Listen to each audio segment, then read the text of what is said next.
Here is the Prime Minister of Australia, the Right Honourable R.G. Menzies.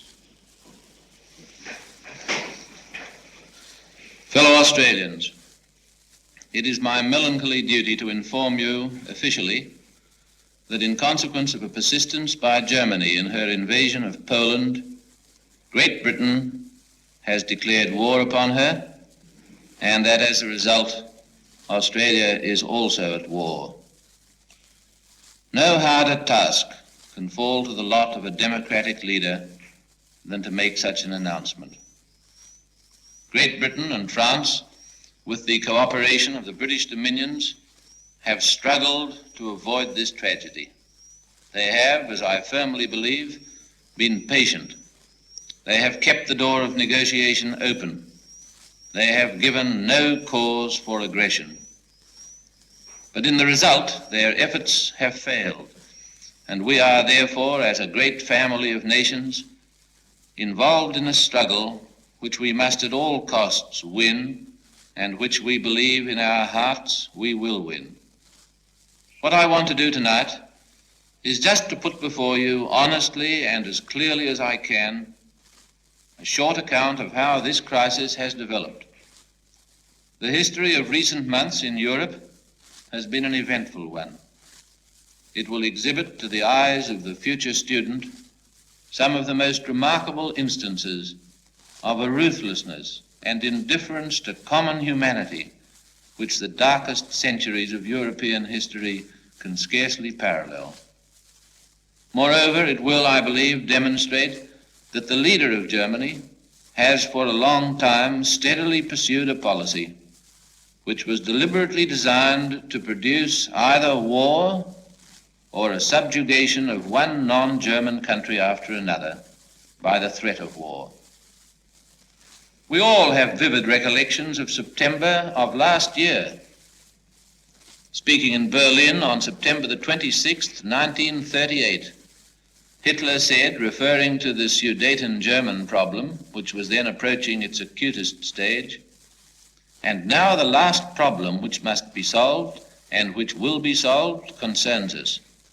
It is the last territorial claim which I have to make in Europe." 4 days later, at Munich, when the problem had been settled on terms which provided for the absorption of the Sudeten country into Germany, and which otherwise professed to respect the integrity of the remainder of the Czechoslovak state, Hitler participated with the Prime Minister of Great Britain in a statement which went out to all the world.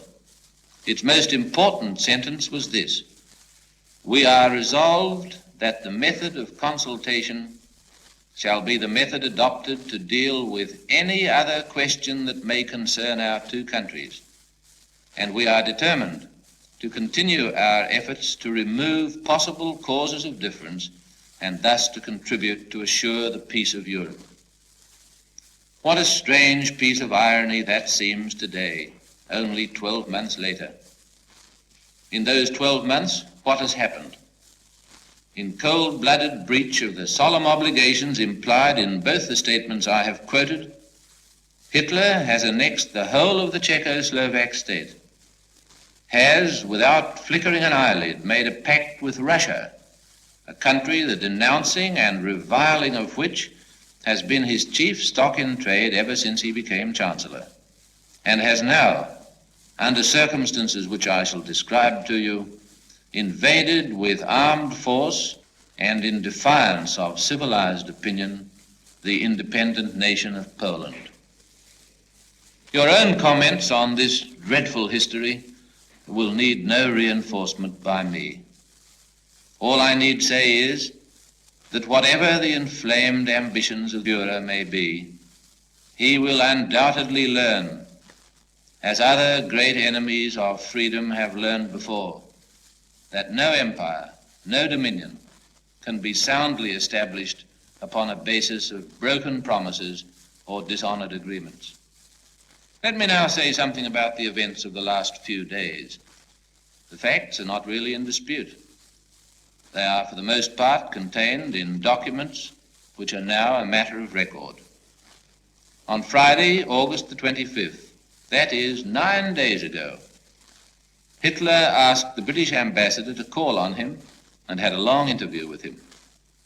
Hitler said that he wished to make a move towards England as decisive as his recent Russian move, but that first the problem of Danzig and the corridor must be solved. He went on to indicate that he was looking forward to a general European settlement, and that if this could be achieved, he would be willing to accept a reasonable limitation of armaments. On Saturday, August the 26th, the British ambassador flew to London to give a detailed account of his conversation to the British government. On Sunday, the 27th, the British cabinet fully considered the whole matter and, incidentally, was apprised by me of the views of the Australian government. On Monday, August the 28th, the British reply, which I may say was entirely in line with our own views, was taken back to Berlin and was delivered to Hitler in the evening. That reply stated that the British government desired a complete and lasting understanding between the two countries and agreed that a prerequisite to such a state of affairs was a settlement of the German-Polish differences. It emphasized the obligations which Great Britain had to Poland and made it clear that Great Britain could not acquiesce in a settlement which would put in jeopardy the independence of a state to which it had given its guarantee. The government said, however, that it would be prepared to participate in an international guarantee of any settlement reached by direct negotiation between Germany and Poland, which did not prejudice Poland's essential interests. The note pointed out that the Polish government was ready to enter into discussions and that it was hoped that the German government would do the same. On the night of Tuesday, August the 29th, Hitler communicated to Sir Neville Henderson his reply to the British note. In it, he reiterated his demands, but agreed to accept the British government's offer of its good officers in securing the dispatch to Berlin of a Polish emissary.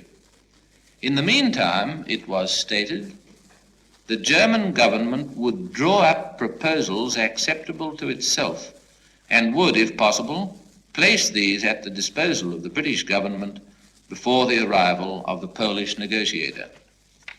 Astonishingly enough, for the German proposals were not then even drafted, the note went on to say that the German government counted on the arrival of the Polish emissary on Wednesday, August the 30th, which was the very next day.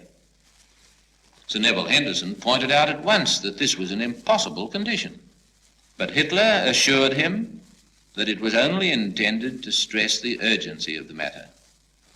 On the Wednesday, Hitler's communication was received by the British government, and their reply was handed by Sir Neville Henderson to von Ribbentrop, the German foreign minister, at midnight. At the same time, the British ambassador asked whether the German proposals which were to be drawn up were ready, and suggested that von Ribbentrop should invite the Polish ambassador to call and should hand to him the proposals for transmission to his government. I would have thought this was a very sensible suggestion, but von Ribbentrop rejected it in violent terms. Von Ribbentrop then produced a lengthy document containing the German proposals, which you subsequently saw in the newspapers, and read it aloud in German at top speed. Sir Neville Henderson naturally asked for a copy of the document, but the reply was that it was now too late, as the Polish representative had not arrived in Berlin by midnight. You see what a travesty the whole thing was.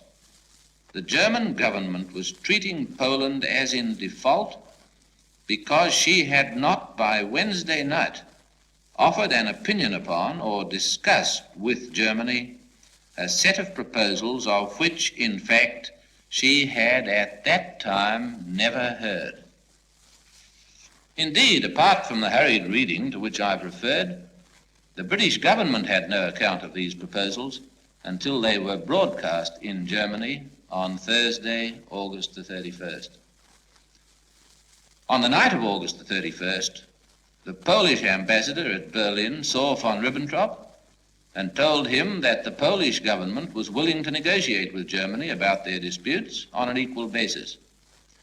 The only reply was that German troops passed the Polish frontier and began war upon the Poles at dawn on the morning of Friday, September the 1st. One further fact should be mentioned, and it is this.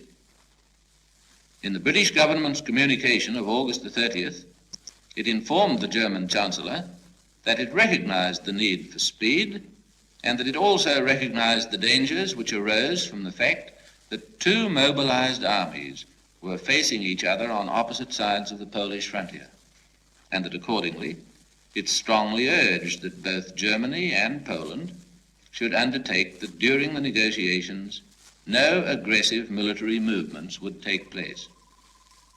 That being communicated to Poland, the Polish government on Thursday, August the 31st, categorically stated that it was prepared to give a formal guarantee that during negotiations, Polish troops would not violate the frontiers, provided a corresponding guarantee was given by Germany. The German government made no reply whatever. My comments on these events need not be very long. The matter was admirably stated by the British Prime Minister to the House of Commons in these words: "It is plain, therefore, that Germany claims to treat Poland as in the wrong because she had not by Wednesday night entered upon discussions with Germany about a set of proposals of which she had never heard." Let me elaborate this a little. You can make an offer of settlement for two entirely different purposes. You may make your offer genuinely and hoping to have it accepted or discussed with a view to avoiding war. On the other hand, you may make it hoping to use it as window dressing and with no intention or desire to have it accepted. If I were to make an offer to my neighbor about a piece of land in dispute between us, and before he had had the faintest opportunity of dealing with my offer, I violently assaulted him, my offer would stand revealed as a fraud. If Germany had really desired a peaceful settlement of questions relating to Danzig and the corridor, she would have taken every step to see that her proposals were adequately considered by Poland and that there was proper opportunity for discussion.